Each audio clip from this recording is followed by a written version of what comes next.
pertama kelebihan Ramadan. Keterangan hadis, sambungan keterangan hadis. Kebanyakan orang selepas solat maghrib secara berjemaah kerana berbuka puasa, apatah lagi untuk mendapat rakaat pertama atau takbiratul ihram bersama imam. Ada juga yang terlalu gairah menunaikan solat tarawih hingga mereka menunaikan solat isyak sebelum waktunya. Beginilah keadaan solat fardu kita pada bulan Ramadan Mubarak. Sedangkan solat merupakan fardu yang paling penting. Disebabkan satu fardu, 3 fardu yang lain kita disisihkan. 3 solat fardu ini adalah solat yang biasa yang diabaikan. Sedangkan kita nampak dengan mata kita sendiri bahawa terdapat juga solat zuhur dikorbankan kerana tidur pada waktu tengah hari, dan solat asar dikorbankan kerana sibuk membeli belah untuk buka puasa. Seterusnya, cuba tuan-tuan perhatikan amalan fardu yang lain. Sejauh manakah amalan itu diambil berat dalam bulan Ramadan? Jika begitulah keadaan amalan fardu, maka keadaan amalan sunat tidak perlu diperkatakan lagi. Dalam bulan Ramadan, solat isyraq dan duha dikorbankan kerana kita biasanya tidur. Bagaimana pula kita dapat melakukan solat awabin sedangkan baru saja buka puasa dan akan tiba pula masa untuk solat tarawih. Masa solat tahajud pula bertepatan dengan waktu sahur. Semua alasan ini sebenarnya kerana kurang kesungguhan dan tidak keinginan untuk melakukan amalan solat-solat sunat tersebut. Sendak seribu daya, tak hendak seribu dalih. Ramai hamba Allah Ta'ala yang masih ada kelapangan untuk menunaikan semua amalan tersebut pada masa-masa yang disebutkan tadi. Saya telah melihat amalan guru saya Hazrat Maulana Khalid Ahmad rahmatullahi dalam beberapa bulan Ramadan. Walaupun sudah tua dan uzur, namun beliau masih lagi mampu membaca Al-Quran dalam solat atau memperdengarkan bacaannya kepada orang ramai sebanyak 1 dan 1/4 juz Al-Quran selepas solat maghrib. Selepas itu, setelah menyempurnakan makan minum dan keperluan lain yang mengambil masa lebih kurang setengah jam, beliau akan menghabiskan 2 hingga 1/4 jam untuk solat tarawih semasa tinggal di India dan selama 3 jam untuk solat isyak dan solat tarawih semasa tinggal di Madinah. Selepas itu, mengikut perubahan musim, setelah berehat selama 2 hingga 3 jam, beliau akan membaca Al-Quran dalam solat tahajud dan setengah jam sebelum subuh beliau akan makan sahur. Selepas bersahur sehingga ke subuh, kadang-kadang beliau sibuk baca Al-Quran secara hafalan dan kadang-kadang beliau sibuk beryurik dan berzikir. Dalam kekaburan fajar, beliau akan menunaikan salat subuh dan terduduk sehingga isyraq dalam keadaan muqarabah. Selepas isyraq, beliau akan berehat selama kurang 1 jam.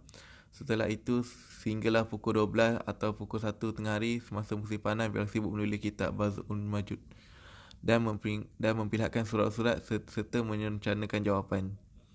Selepas itu, beliau berehat hingga ke zuhur. Dari zuhur hingga ke asar, beliau mentilawah Al-Quran. Dari asar hingga ke maghrib, beliau sibuk bertasbih dan melayan para tetamu. Setelah selesai menuliskan kitab, sebahagian pada waktu paginya dihabiskan dengan baca Al-Quran dan sebahagian lagi untuk mentalaah kitab.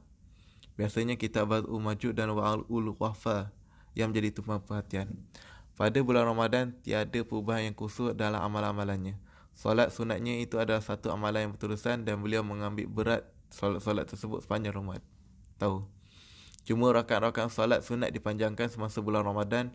Selain itu, terdapat ahlullah yang mempunyai amalan-amalan khusus untuk bulan Ramadan yang memang berat bagi setiap orang mengikutinya. Syekh Maulana Mahmud Hasan Kahili Mata'alai pula akan menyebutkan diri selepas solat tarawih hingga ke subuh dengan solat sunat dan mendengar bacaan Quran daripada para hafiz. Sementara Hazrat Maulana Syahul Wahid Rahimpuri Mata'alai pula sibuk dengan membaca Al-Quran sepanjang siang dan malam pada bulan Ramadan, sehingga surat menyurat pun diberhentikan. Beliau tidak suka untuk ditemui. Cuma murid-muridnya khusus saja diizinkan untuk bertemu dengan beliau. Itu pun ketika beliau minum secawan 2 teh selepas tarawih. Kisah-kisah luar ini ditulis bukanlah tujuan untuk dibaca dengan seminta lalu saja atau supaya dipuji. Sebenarnya ia bertujuan supaya dicontohi dengan sesuai kemampuan masing-masing dan seboleh-bolehnya diusahakan untuk mensempurnakan setiap cara pembahagian masa mempunyai keistimewaan sendiri yang mengatasi satu sama lain.